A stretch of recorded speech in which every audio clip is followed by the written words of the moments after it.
Hi everybody, welcome to another production of Jolie on Jolie TV. Today I have with me to discuss Kaduna of Nigeria. I have with me Pastor Gideon Mutum. I hope I got that name right.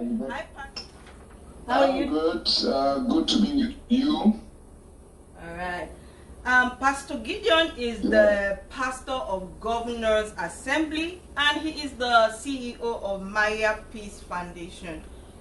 I'm going to be discussing with him because why I chose to speak to you today, Pastor, is because you are from Kaduna State, right? That's correct.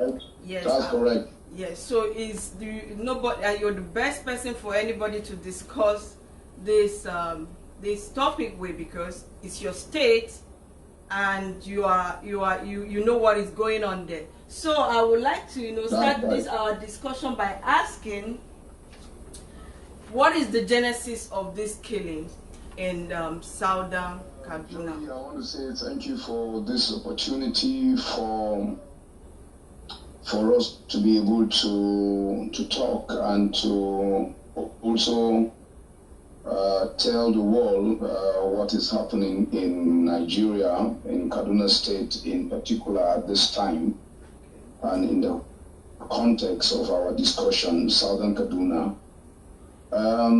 Southern Kaduna is predominantly a Christian community. All right. Kaduna State is divided into two by settlement. By settlement, you find Muslim Hausa Fulani basically in the northern part of the state, okay. And you find the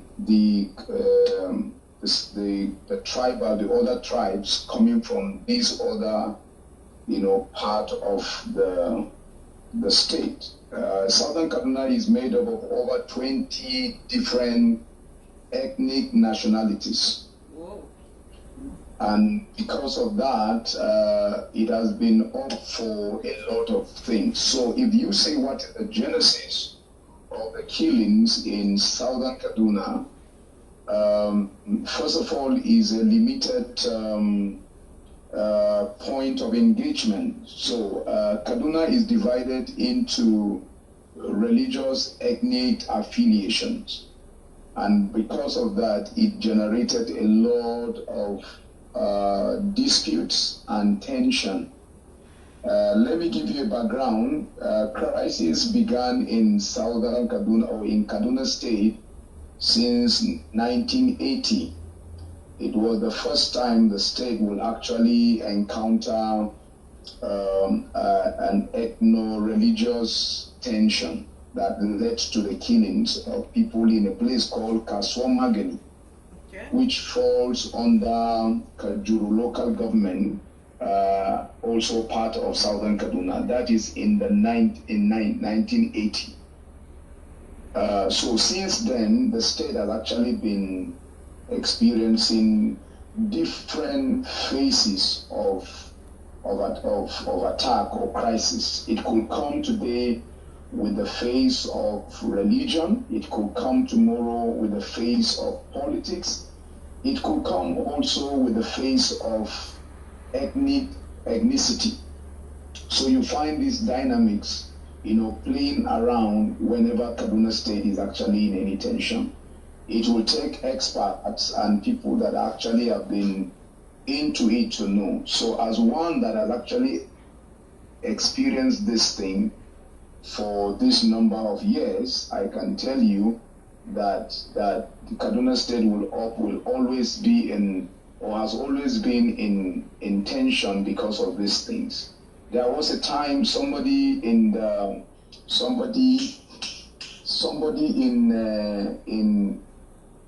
Denmark had a cartoon of Prophet Muhammad in Denmark, and Kaduna State was on fire, was in crisis because of that cartoon. People were killed in Kaduna City because a cartoonist made a cartoon of Muhammad in Denmark. Wow. Some few years ago. That was around 23,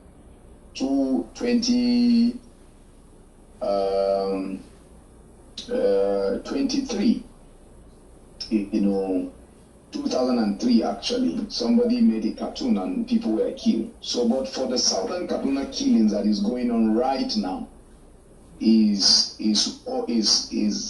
Fulani herdsmen that are ravaging the communities in southern Kaduna and are killing people, and we believe that by their engagement, it always comes during the raining season. And the reason is because of the so much need for vegetation for rearing of their animals, and again is also coming with land grabbing. So it has a face of land grabbing, it has a face of, and this land grabbing is because they want to expand their business of rearing their cattle, and we have seen that happen over time. So if it comes with any dispute within the community, is because of encroachment into the land of these southern Kaduna people, where these cows might cross over into people's farm and eat up their crops, and that could actually generate dispute. That has happened in the past. So maybe you have heard our governor, or maybe you have listened to the governor of Kaduna State in person of Nasur El-Rufai, making the advocacy that what is happening in southern Kaduna today is actually a retaliation. Yeah, I've heard of and that. So yes.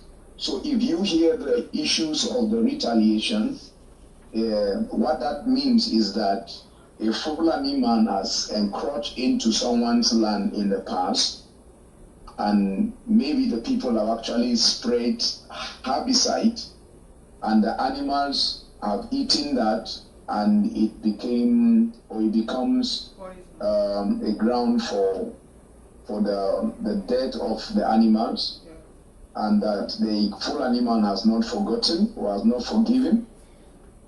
And so he's coming over this community. So when you hear the narrative of retaliation, those are the premises that brought about, or that is bringing about, the assertion and the insinuation that is retaliation. So southern Kaduna has been on the flashpoint of these attacks since 1980. And as I said to you, I want to reiterate the point that it could come today with the face of religion, it could come tomorrow with the face of ethnicity, it could actually also take the shape of politics. Yeah, like most people are, they kind of feel that it could be more of religious than political. So what would you say? Are you going to say is political or is religious? I can tell you, it is our affinity to religion that is always making people feel that is religion.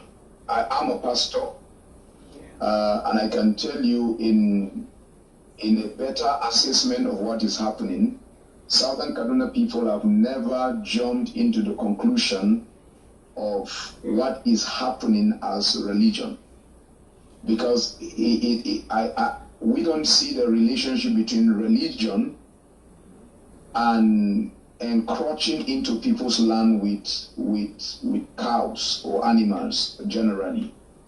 I don't see the relationship between a herder and religion. Yeah. So, but because we live in a community where religion, becomes the acceptable means of engagement. If you engage in Nigeria on a religious point of view, you are better accepted. It has gone that bad, and in every aspect of our human, endeavors. Giving you example as I digress to be able to make my point clear. Somebody is prosecuted for corruption in office, maybe a public figure, an elected member of House of Assembly or an elected governor, embezzle money during his tenure, and anti-graft agency is coming to him to prosecute him for what he has done while in office. The first question Nigerians will ask is that, is he a Christian or a Muslim? So by that alone, the person will just automatically earn a sympathy because his name is a Christian name, or he belongs to one church. Christians will begin to advocate that, okay, he is actually going through this persecution because he is a Christian. If he is a Muslim, and God helping you that is the Christian that is the president, the conclusion in Nigeria is that, oh, because he's a Muslim, that is why, he is being attacked. So religion has become the hiding ground for atrocities in Nigeria.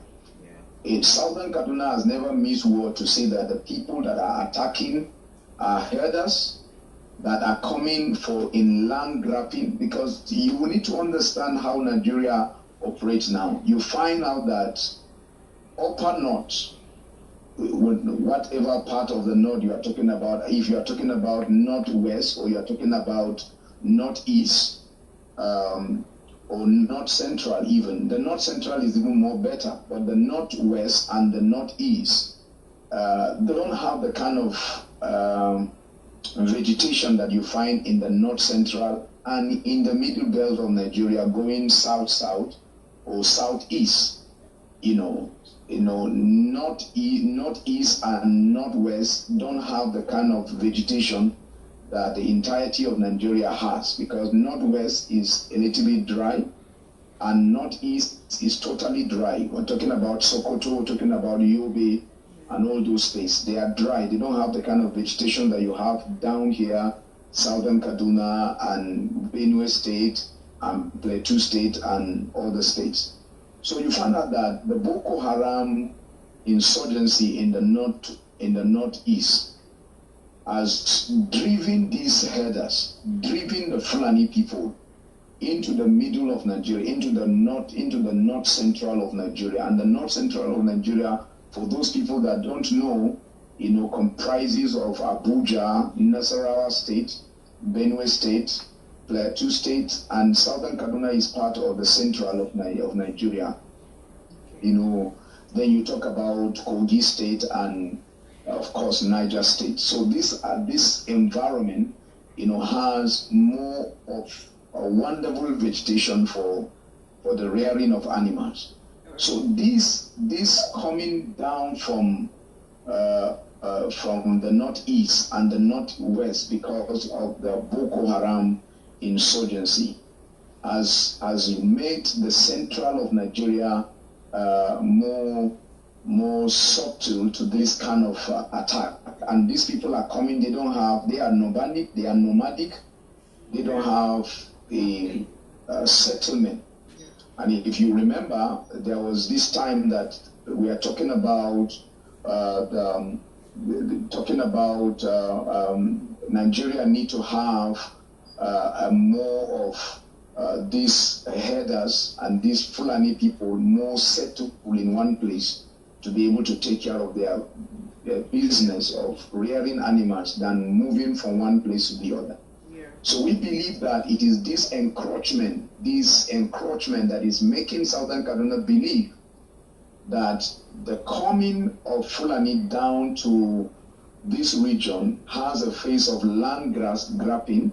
It also has the face of advancing their businesses by taking these are the issues. But you find out that also come with the issues of religion in it, because Fulani people, majority of them are Muslim. Yeah. So they find the sympathy of hiding under Islam to say that is Islam. Christianity in southern Kaduna is predominant. So virtually, if you kill any family, you are eventually killing somebody that belongs to one church or the other. Exactly. So the narrative that you find of killing Christians is because Christians are in the majority in the Middle Belt. Christians are in majority in southern Kaduna.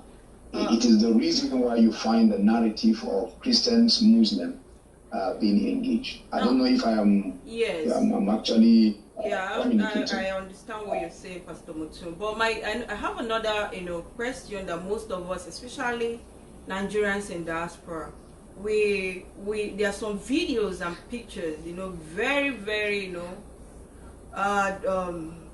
it's not something that anybody will want to look at the second time, There are videos we see of people being butchered, people being killed, And the question now, are these pictures and videos, are they real?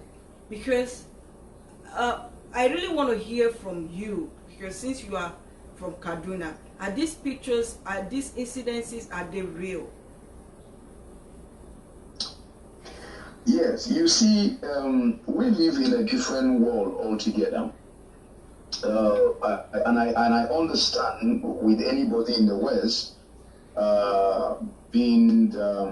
trying to imagine whether the kind of pictures and videos that you see are real or not, because of the differences between communities and humanity and dignity of life. So all those things are actually part of it, because people in the West, not a perfect world as to say, but relatively have come over some, even your animals, there are ways you can treat them. Of course. There are basic ways you can kill animals. So when you see human beings being slaughtered, butchered, and ears open, like the way you are seeing those videos going, and you are seeing, those human beings being killed, you begin to wonder whether it's true or not. Yeah. But I am here to make those videos and those pictures to affirm to anyone that is listening to us, or that will be listening to us eventually, that those videos that you are seeing, and you also the pictures you are watching, they are actually real pictures. I am in southern Kaduna.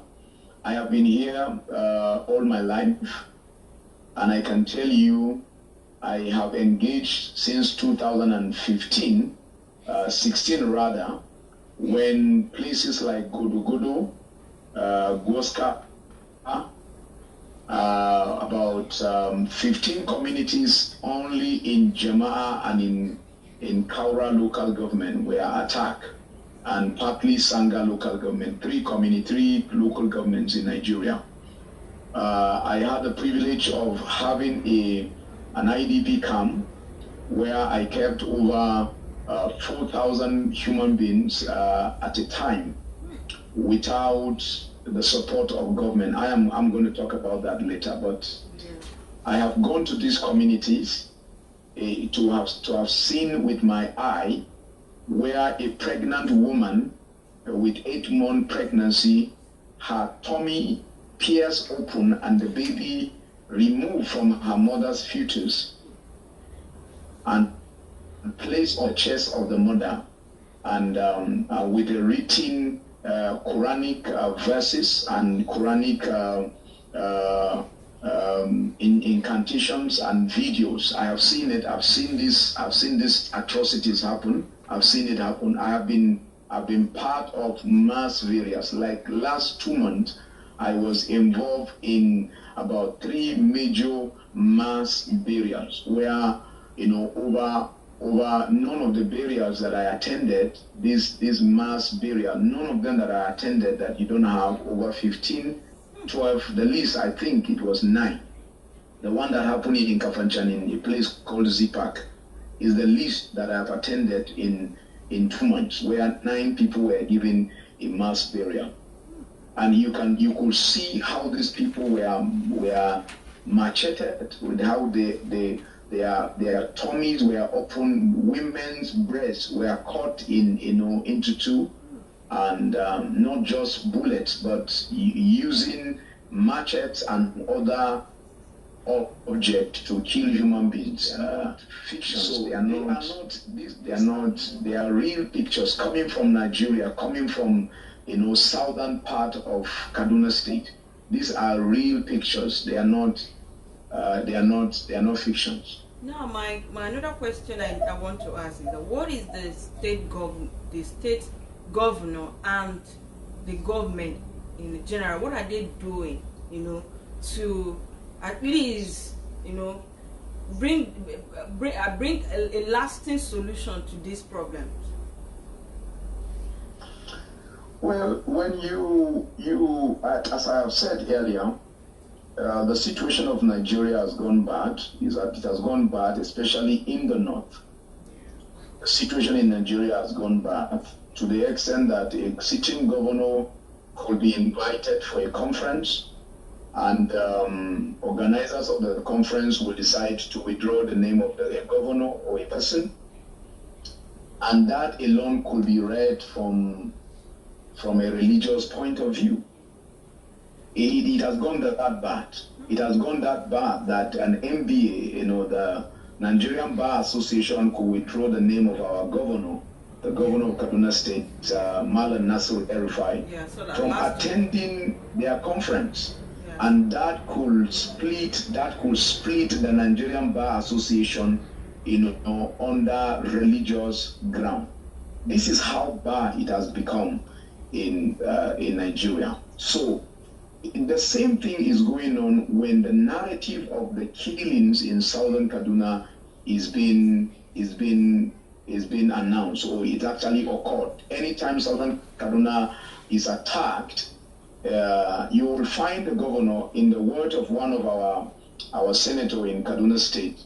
One time senator said that whenever these kind of things happen, if it is southern Kaduna, the government is actually using deodorant, but when it happened in the northern part of the state, the government is using insecticide. The irony of that is to say that when it happens in southern Kaduna, we are trying to give it a coloration. We are trying to give it a mild explanation. But when it happens in the northern part of the state, we vehemently come out, the government comes out vehemently to condemn and to also take measures in curtailing the attackers, or pursuing the attackers wherever they can find them. But when it happens in southern Kaduna, you find out that the government takes a posture and that is totally not, that gives us, it doesn't give us a sense of belonging in the state. The southern Kaduna feels they are left behind. The reason is because this thing is actually colored with religion. Yeah. It's colored with religion. The government of Kaduna State have totally taken side with the attackers. The government has taken side with the people that are killing. The killers are having a field day because the governor has totally become their spokesman. Let me give you an instance. There was an instance where the governor has actually, got a hint that Fulani people were killed in Kajuru local government. The entirety of the security apparatus in Kaduna State were deployed into Kajuru. And the governor came out to say that these are the number of the Fulani people that were killed.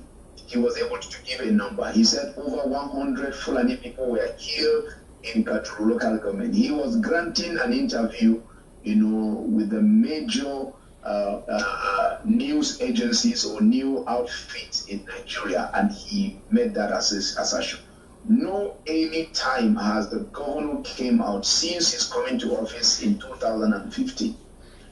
No any day that the governor was able to accept the figures of the people killed in southern Kaduna to go on air to say that Southern Kaduna, this local government in the southern part of Kaduna, has lost this number of people.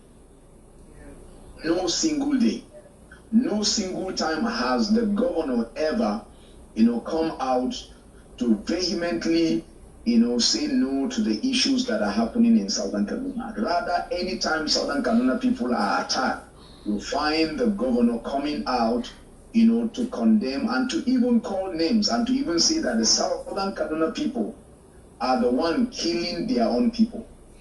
So, Mr. He granted an interview on Channels TV recently, and he said that the Southern Kaduna elites are the one, masterminding the killings of their people. But you see that the governor of Kaduna State has never been a man of his word.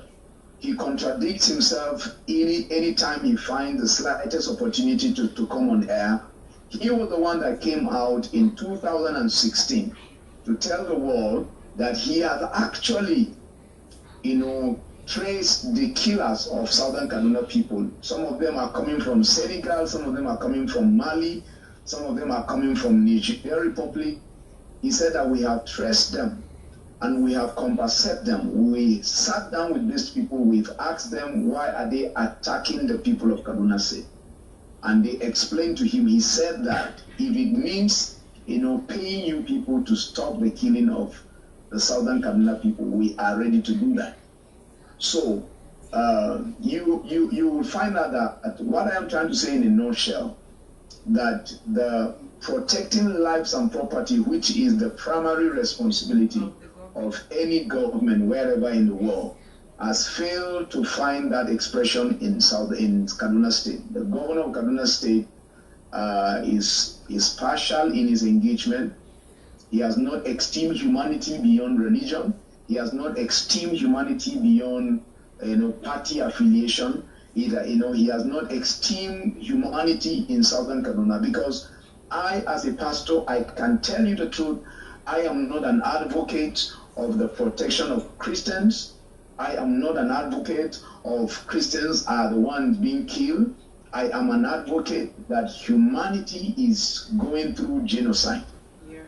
Tribes and nations are going through genocide. A generation is gradually being wiped out, and a sensitive generation of young people are going through genocide in the eye of a governor. That just is coming 2015 till date. I assured you, not less than 116, communities were ransacked. Out of these 100, over 116. Pastor Gideon. Pardon? Pastor Gideon. Yes. My major concern with this situation in Kaduna, in Southern Kaduna, my major concern now it looks like Southern Kaduna problem only. My major concern is I'm seeing a country or a nation where it's a gradual movement. Christians or people from other part of Nigeria will feel that it's just the problem of those that live in Kaduna, the Southern Kaduna, not knowing that at a point when they are done killing those in Southern Kaduna, they are definitely going to move to other regions. So it should be the concern of every Nigerian. We should talk about it. We should let the world know that this is real. These killings are real. Let me open your eyes. Let me open your eyes to the systemic attack that is happening. Because what you are trying to say is already happening, and it's happening because we have refused. We are actually so negligent in looking at it thoroughly, because it will happen in just today, Plateau State. It is, if you remember, in the rise of some few years ago, like 2 years ago, it was actually the flashlight of this attack were actually in Plateau State. Yeah. The Bariki Ladi were attacked, Bokos was attacked, Jos itself was attacked, and other places. Now, these killers that if I have forgotten to tell you, I want to tell you that because of the field day and because of the smooth carrying out of this, the most concrete ground to actually carry out these attacks is always religion, and it's Islamic. It's Islamic, and I can tell you without missing word that Islam in Nigeria is on the prowl. Is on the prowl. Is on the prowl. And because other religion, I can tell you they thrive and they expand on the wings of persuasion. Christianity expands on the wings of persuasion. It has to agree. You have to agree. It has to be with your conscience. It has to be with your own acceptance. We don't force Christianity on anybody. Exactly. Christianity is never forced on any region or anybody. Yes. And I believe also Buddhism and Hinduism and others, they believe in persuasion. They persuade you in order to be able to accept. But you see, southern Kaduna is part of the middle belt of Nigeria. And the middle belt of Nigeria is the only place that you find the density of ethnicity and tribal affiliations more than any part of this nation called Nigeria. In southern Kaduna alone, I can tell you, like in my local government, Zambunkata has 4 major tribes. Jama'a local government has, 4 major tribes. So you find out that in a local government in southern Kaduna, you are actually talking about 4, 5, 6 major ethnic nationalities, not the one that you find in the east. If you go to Imo State now, you find is Igbo. You don't talk about any other. Yeah. If you go to Abia, you talk about Igbo. If you go to Enugu, you talk about Igbo. So, but southern Kaduna is not like that. Southern Kaduna and the middle belt of Nigeria is not like that. If you go to Nasarawa State, you find over 8, 10 other tribes. If you go to Abuja, you find like that. If you go to Niger State, you find different tribes. Now these are during the Islamic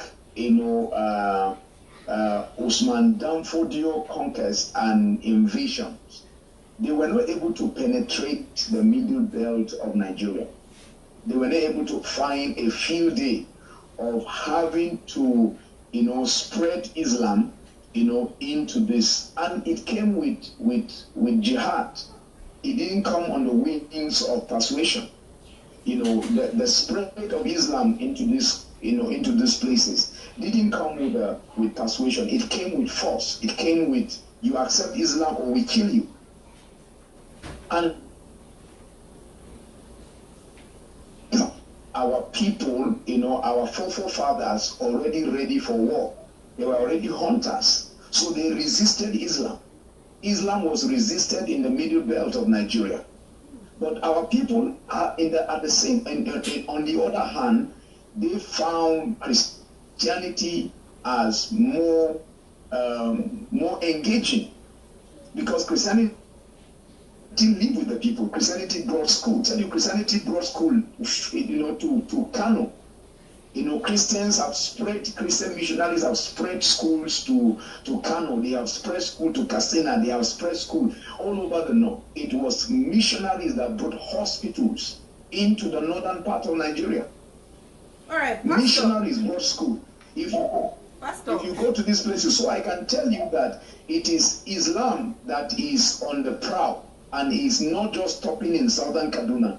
Middle belt of Nigeria is an experimental ground, because if it is experimented, it will actually get into the other parts of the nation. All right, Pastor Gideon. Now, are there people who have been persecuted or punished for this act? In if you talk about prosecution or punished, you are talking about apprehension first. So let's even talk about apprehension. None of my knowledge, not to my knowledge, that I know one person that has been apprehended. Wow. Real apprehension, where somebody is apprehended and is associated with the killings of lives and destruction of properties in southern Kaduna. None to my knowledge that I have known anybody. But I can tell you people that have been prosecuted, apprehended for criticizing this government of these killings.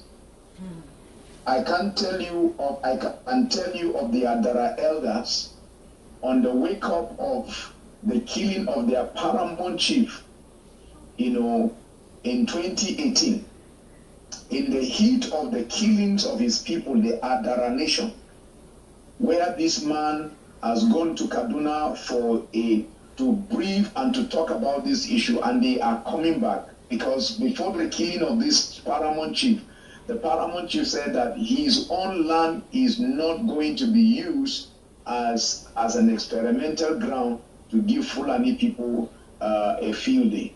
On his way returning, he was allegedly, kidnapped. They use the word kidnappers.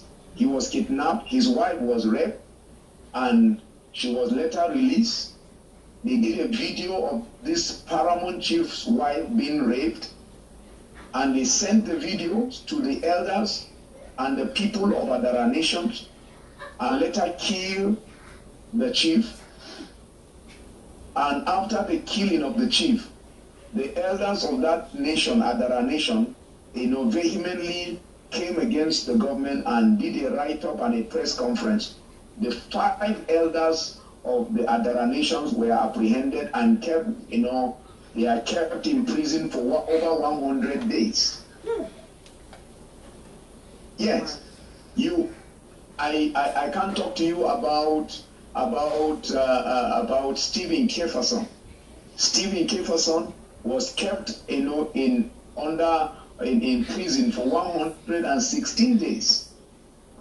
Luca Biniat, a veteran, journalist who came out to talk about the killings of southern Kaduna and to have, to use the media, which that is his field. He's a journalist.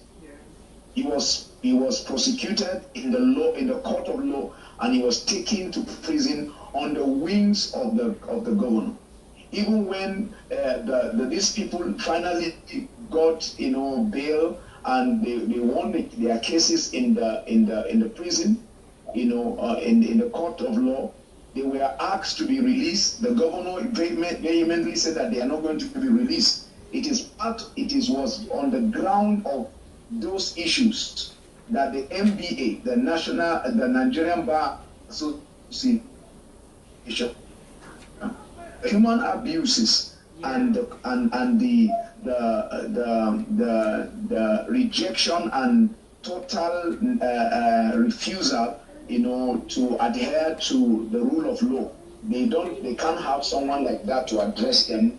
One that has refused to respect court orders cannot come and address them. So I can tell you, for these years, we don't want to talk about prosecution. We want to talk about apprehension. We want to see the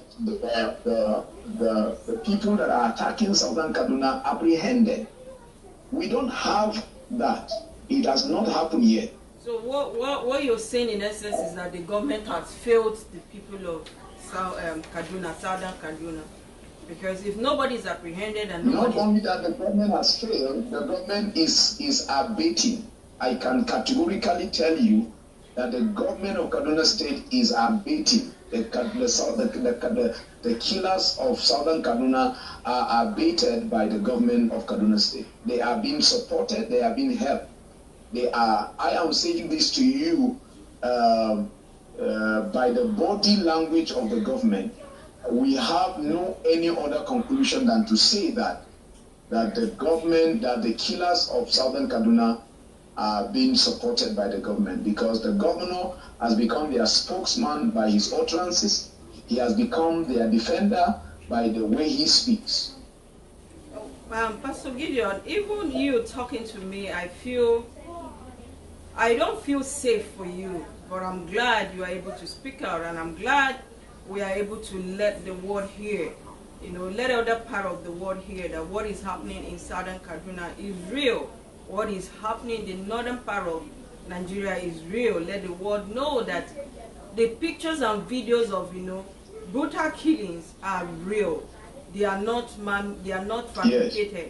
So I'm glad, but I fear for you because with the narrations. Yeah, concerning that, let me also tell you that my life has actually been on the watch list of the governors of the governor of Kaduna State. I've been in the watch list. As I speak to you now, we have been going from one place to the other with my family.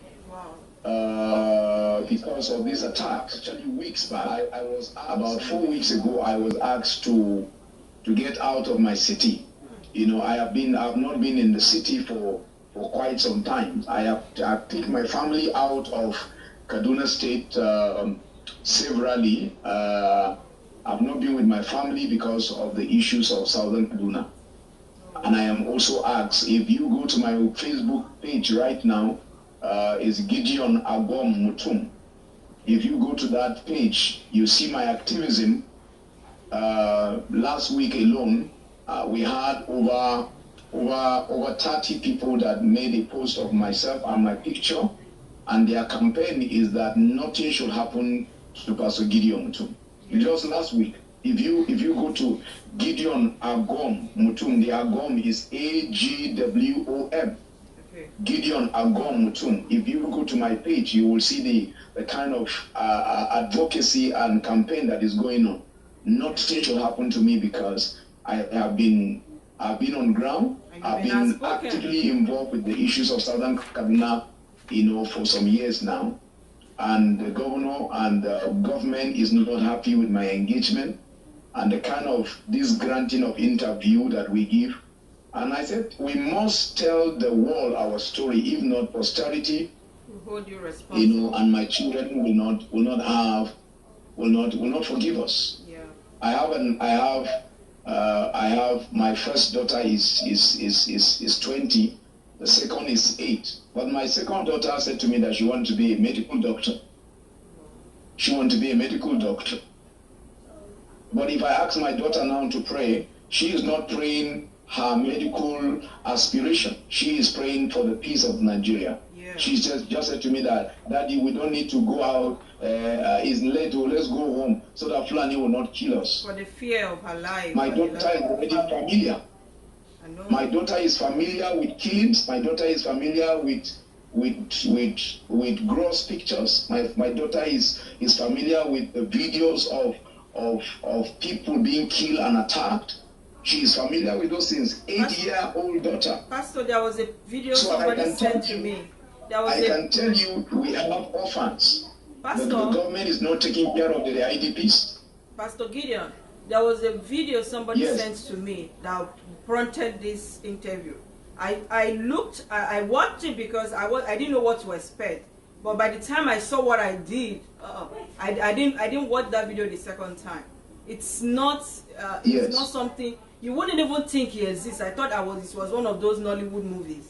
But when the head went off from the neck and the blood flew, that was when I knew that this was actually real.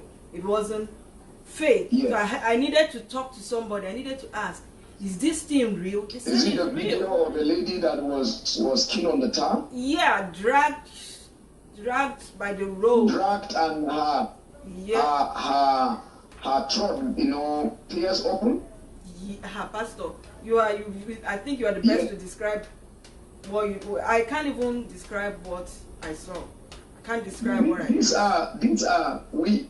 Let me tell you, in Nigeria today, those things they are becoming the new normal. Yeah. These killings and you kill people and you make videos of them is becoming normal. they kill women. They pierce open their private parts. Oh, God. They make videos with chanting, with Islamic chantings. They make videos with a lot of you could see it vividly. They are training children to hold guns. In Nigeria, you find Fulani people giving their teenagers guns to hold and to spread bullets to the air and to just tell you that they are ready. These people have cars, they have vehicles, they have where are they foiling? Where are they foiling? Where are they getting their fuel? How do they communicate? We have who is funding them? Our communication network here. Communication network here, every number and every cell phone apprehension. You can't find people. If they steal your phone today, I can tell you they can trace the phone to Adamawa State to as far as they can. But when it comes to tracing these people, in Nigeria the government is not using drones. Imagine in the 21st century and with the killings in Nigeria, we don't have drones in Kavancha. There are no drones. Now, Pastor Gideon, let's talk about brethren in the IDP camp. When I say brethren, not just not just Christians, even the Muslims, because I still believe that there are the good ones. I still believe it's not even really a religious issue. So let's talk about our the people in the IDP camp, because I know you have been there for a while. Can you tell us their situation over there?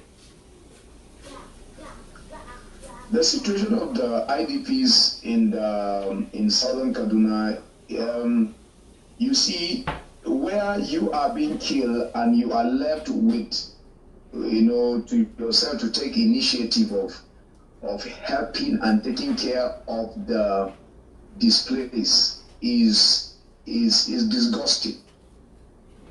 It's disgusting to hear that people are being killed and harassed and terrorized in their communities, and the government is not, at first, the government is not there to set an IDP camp and to also provide basic, basic life amenities to these people. Let me tell you, in Kaduna State, we have what we call SEMA. SEMA is, State Emergency Management and Agency. Is State Emergency Management Agency. It's called SEMA. You have NEMA. NEMA is National Emergency Management Agency. These are people that are supposed to. Their engagement, the reason for those parastatals, is said because of emergency, either fire emergency or insurgency or any kind of emergency. They are the first people to respond. These communities are attacked and you don't find the SEMA, you don't have the NEMA in place to provide basics. And these people are on the payroll of the government. They are being paid. You find them having staff, but these staff are not deployed to southern Kaduna to take care of these people that are depressed. I can tell you the IDPs that are operating right now in the soil of southern Kaduna, they are birthed by churches. The environment that we are keeping these IDPs, they are all churches facilities. Well, the one that is in Zonkwa is actually purely a Christian community, a Christian facility. Is Equa, Christian Academy. And because why we are using it is because students are not in session because of COVID-19. So we had to talk to the church, and the church opened their gates, opened their classes, opened their mattresses, opened their utensils and everything to provide basics for these people. Then from there we started rallying for support. And I can tell you, churches, different denominations are the ones keeping that IDP till tomorrow. The number is drastically reducing because we are gradually resettling the people back to their communities, because we said if we don't resettle these people back to their communities, what the Fulani people are actually looking for, they will get it at the end of the day, is to drive these people out of their communities and take over their communities. Yeah. It has already been experimented in Kajuru local government, that some communities right now, I can tell you, they have been in the IDP camp for over 4 years. In Kajuru local government, I can send you a number of a lady. Her name is Alheri, Bawa Magaji. Alheri Bawa Magaji, she was in the US, to explain what is happening in Kaduna State, even to the White House. Yeah, because it's unbelievable. It's unbelievable. If she was. Yes, ma'am. I say it's unbelievable until you hear it from somebody like you or so a victim. I can reconnect you, not on a voice interview, not a voice chat like this. I can take you live, through these kind of connections, so that you can see it for yourself what is happening with these people in the IDP camp. And the world need to know what is happening with these people. Like I tell you the truth, in Kajuru local government and Chikun local government, Kajuru and Chikun local government, all in the southern part of Kaduna State, you have people that have lived, in an IDP camp for over 4 years. Fulani have totally taken over their communities. These are communities that used to be inhabited by the indigenous people of Southern Kaduna. They have been taken over by these people that the governor has told us that they are foreigners, that the governor has told us that they are not Nigerians. If we are still going to go with that narrative, it means that foreigners have totally taken over ancestral lands that belongs to our people.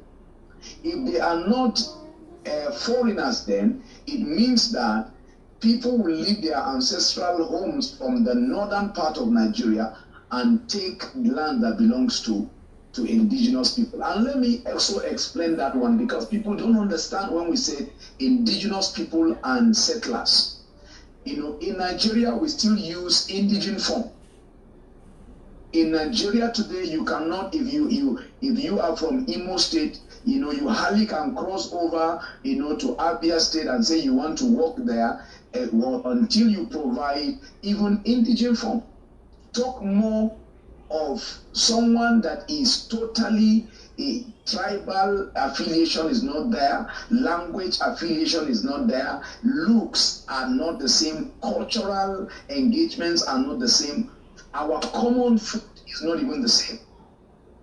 Somebody will cross over from the northern part of Nigeria, either he will come from Katsina because he's a Muslim and it's because he's a Fulani man, and come to southern part of Kaduna, which by our looks, you just find out that we are different, and take over indigenous people's land.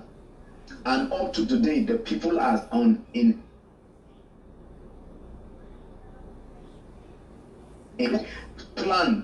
ground to rebuild these communities. There is no plan to provide their basics. They are left on the hands of charity organizations like churches and NGOs to be able to provide their support to these people.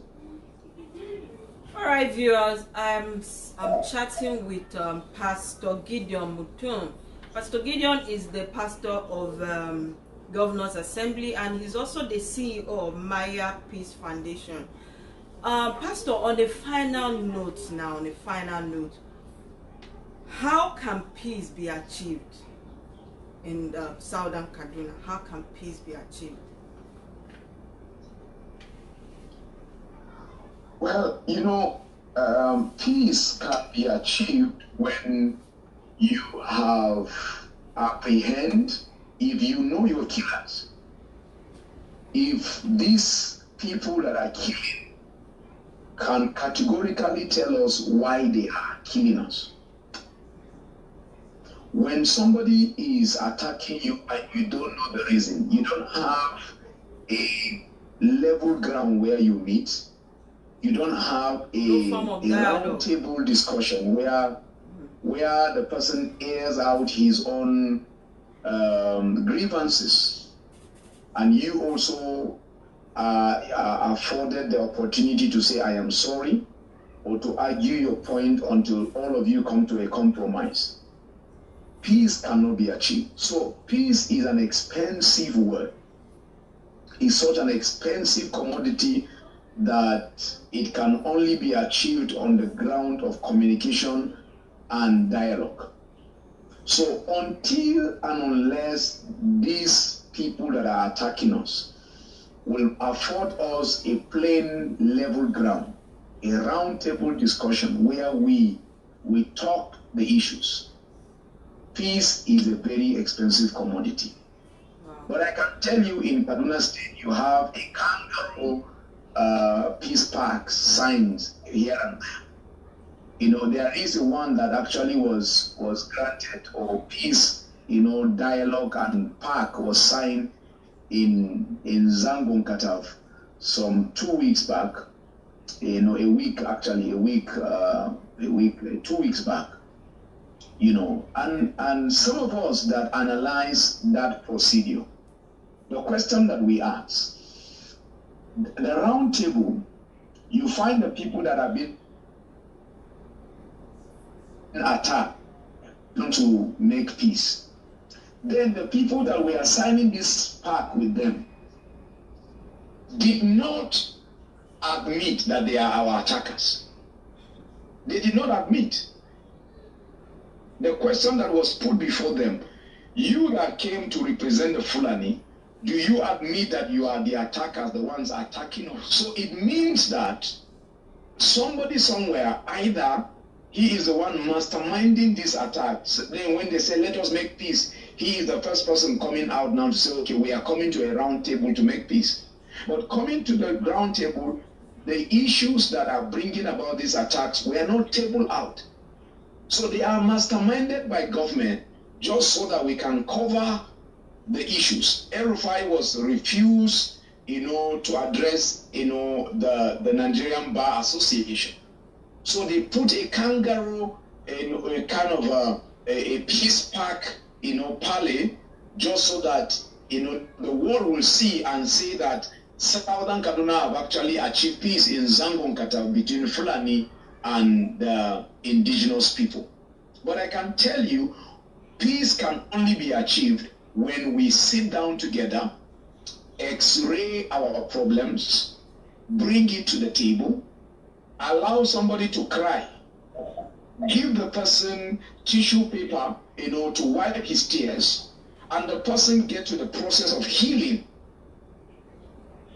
Until that is done, peace is a very easy thing to achieve. So I want to advise and I want to say, at this point, we will need the intervention of a serious-minded people, and I know that even if we said international bodies and international organizations to come, until the government of Kaduna State is ready to actually stop hiding and covering the issues, peace will never be achieved. And I tell you the truth, as both sides, when I hear the Muslims in Southern Kaduna talk or in Kaduna State talk, they say that this thing is age-long. This crisis is age-long. The reason why this crisis is age-long, because we refuse to dissect the problem. Southern Kaduna have asked over and over, why are we attacked? We are the only one. If you go to the news today, you will find out that it is only the indigenous people of Southern Kaduna that are raising placards. Never do you see any other ethnic group raising a placard to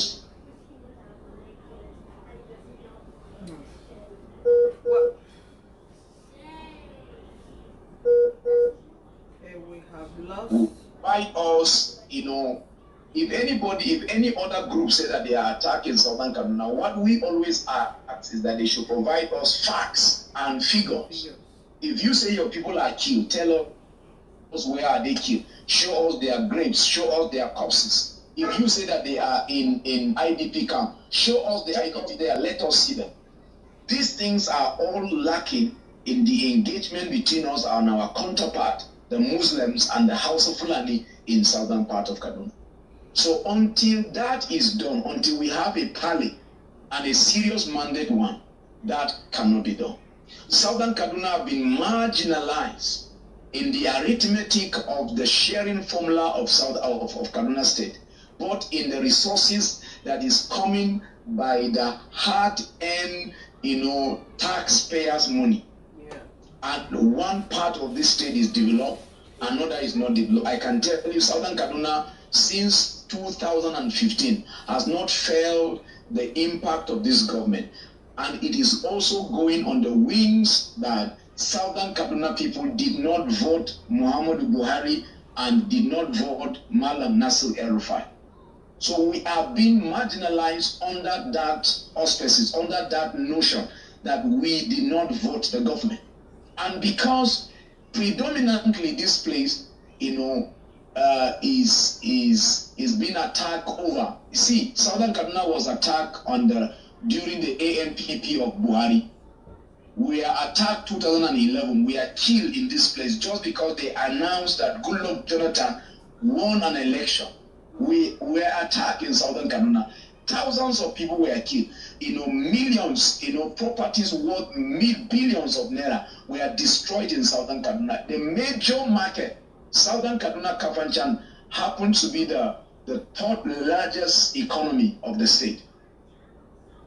I can tell you the market here in Kafanchan, which predominantly is 80% Igbo owned shops in Kafanchan. We are born. The people that suffered the 2011 loss, Igbo people, are the people. Let me tell you, the Igbo people came to Southern Kaduna before any other tribe came, before Hausa Fulani came to this place, because of the railway. Southern Kaduna Kafanchan happened to be it used to be the headquarters of the central railway station in the north. All right. So unless the issues are addressed, peace is a very long, expensive commodity. Yeah. Well, thank you so much, Pastor Mutum, for chatting with me today. And like you said, until there's a dialogue, until there's a roundtable, and until there's a discussion on how to, even begin to discuss what the issues are and the solutions, there must be a dialogue for peace to reign. That's what Pastor Mutum is saying, and which we all believe. The people in Southern Kaduna, they are also Nigerians. They are people. They are human beings. The blood that is shed over there are blood of human beings. And we are praying that the government and the relevant authorities will listen to the plight of these people and know that these are Nigerians. These are human beings. These are blood. These are people with flesh and blood. Well, until then, we hope and pray, as Christians, that there will be peace. We are praying for peace. That's all we need. So thank you so much, Pastor Mutum, for chatting with me. I appreciate your time. I appreciate your time, and I hope that the relevant authority, the government, is listening to us, and something will be done. And we also hope that Nigerians and Africans in diaspora, will come to the aid of especially our people in the IDP camp, because it's not just since the government is not helping. Yes. This is the government is not helping. It's done on us to help each other. Please let these people be able to go back to their to what they are used to. That's our prayer. So it's your girl Jolie on Jolie TV. Thank you so much, and please share this video so that we can be our brothers keepers wherever we are. Thank you so much, and thank you, viewers. I can see a lot of people on the platform watching. Thank you so much. It's nice talking. It's nice for all of you viewing. Thank you so much, and